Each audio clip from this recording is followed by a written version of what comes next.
Alright, the Suns had a clear defensive game plan against the Lakers stars because in the post, they were not going to commit a hard double, so they were allowing him to play ones, and then in their screening actions, they were basically creating a box to trap him in, especially against Luka.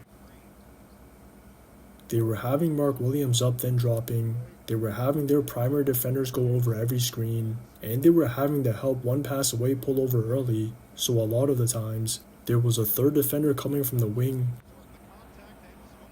There were even a couple instances where Gillespie peeled just to contain the rock, so it was obvious they were making a very concerted effort to make it difficult for him to get any clean looks coming off a screen. But more importantly, they were also keeping high hands, and I think that's what really made the biggest difference, because that was making Luka's usual reads a little tougher trying to do it over their length.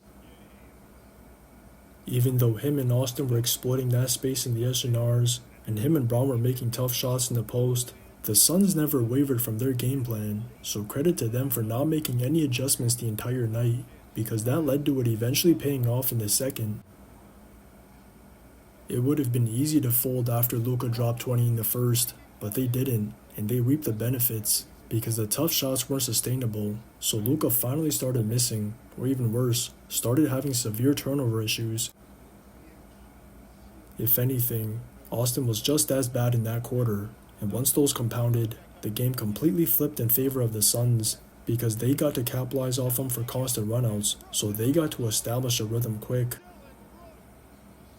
They went on a 31-11 run to take clear control of the game by the end of the quarter, and even though all of them got to eat, the majority of buckets came from Brooks, because as seen this year, he's got the greenness like to take any shot he wants, so he just used the momentum avalanche they created to carry over what he was already doing in the first.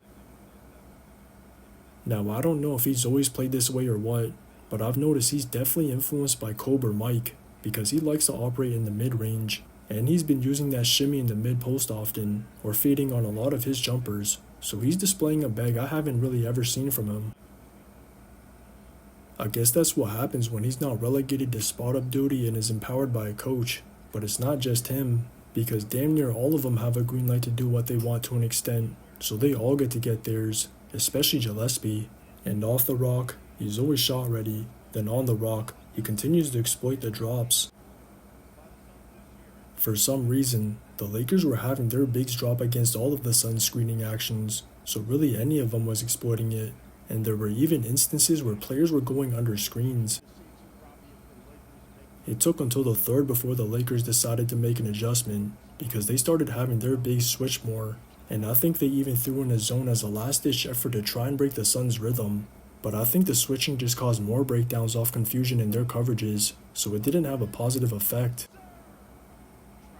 The Suns got to sustain their pace the entire second half, so their rhythm was maintained, and there were even players on the rock that usually wouldn't have it, because Royce was handling it a good amount. I think part of that was because the Lakers had Luka on him, so that was forcing Luka to guard ball screens to wear him out on that end too. And even though Luka did some more scoring in the third, and then Braun and Austin did continue some of that in the fourth, all they were doing was just exchanging buckets with the Suns. I would have said the fourth was garbage time, because Luka didn't play, and all Braun was really doing was chasing his 10-point streak, but they were scoring, so at least it made Gillespie's points matter.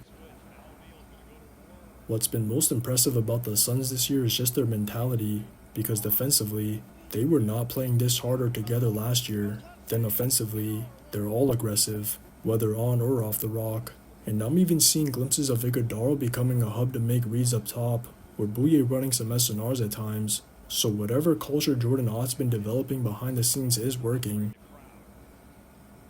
They're the dark horse of the West to me, because they don't seem to get rattled anymore, and this next stretch will continue to show whether they are capable of competing against the real contenders or not. Just watch the tape.